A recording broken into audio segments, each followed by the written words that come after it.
ఇప్పుడు ఇవన్నీ మెషినరీస్. ఈ మెషినరీస్ అంటే మన ఆటోమొబైల్ మెకానికల్ వాళ్ళు అంటారు కదా, మెకాట్రానిక్స్ ఆటోమొబైల్ ఇవన్నిటి కూడా ఉంటది. బట్ ఇనీషియల్ స్టేజ్ లో వీటికి కోడింగ్ ఇవ్వాలన్నా కూడాను ద ఫస్ట్ థింగ్ యూస్ అయ్యేది మన కంప్యూటర్ సైన్స్ స్టూడెంట్స్ మాత్రమే సార్. కోడింగ్ ఉంది ఇదంతా. అవును, ఇదంతా ప్రోగ్రామింగ్ కోడింగ్ ఇవ్వాల్సింది మన కంప్యూటర్ సైన్స్ స్టూడెంట్స్. ఇది స్టార్ట్ ఇక్కడ ఫ్యూజ్, మీటర్ రిలే ఇవన్నీ కూడా వీళ్ళు టైప్ చేసి ఒక కోడింగ్ లాంగ్వేజ్ లో ఇస్తారు మొత్తం. ఈ కోడింగ్ లాంగ్వేజ్ ఏం చేస్తారంటే ఈ సిపియు ద్వారా ఇది ప్రోగ్రామబుల్ లాజిక్ కంట్రోలర్ అని చెప్పి ఇది ఒక కంట్రోలర్. ఈ కోడ్ అంతా కూడా ఇందులో తీసుకెళ్తారు. ఈ మెషిన్ ఏం చేస్తామంటే తర్వాత ఈ మెషిన్ ని తీసి వీళ్ళు ఇందులో ప్లేస్ చేస్తారు ఇక్కడ. ఇది ప్లేస్ అయినాక ఇది ఏం చేస్తా అంటే ఇవి రెండు కూడా ఇన్స్పెక్ట్ చేస్తుంది మీరు ఇచ్చిన కోడ్ కరెక్టా రాంగా అనేది.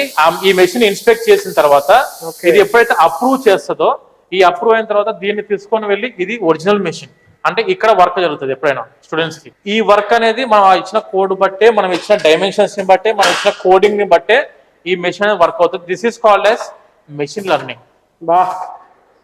ఎంత డీటెయిల్ గా చెప్పారు సార్. అసలు ఆ ప్రోగ్రామ్ కోడింగ్ ఇస్తారు, ఇక్కడ మెషిన్ వర్క్ అవుతుంది.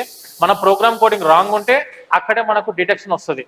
ఇది నెగిటివ్ కి కోడింగ్ ఇచ్చారు ఇక్కడ అని చెప్పి ఇది ఇచ్చిన మళ్ళీ వాళ్ళు దాన్ని అక్కడ తీసుకుని వెళ్ళి రిప్లేస్ చేసుకుని వెరిఫై చేసుకుని మళ్ళీ ఇక్కడ తీసుకొచ్చి చేయడం జరిగింది. ఇదంతా మెషిన్ సార్. మనం అనుకున్నట్టు ఎలా కావాలంటే అలా మెషిన్ వర్క్ అవుతుంది.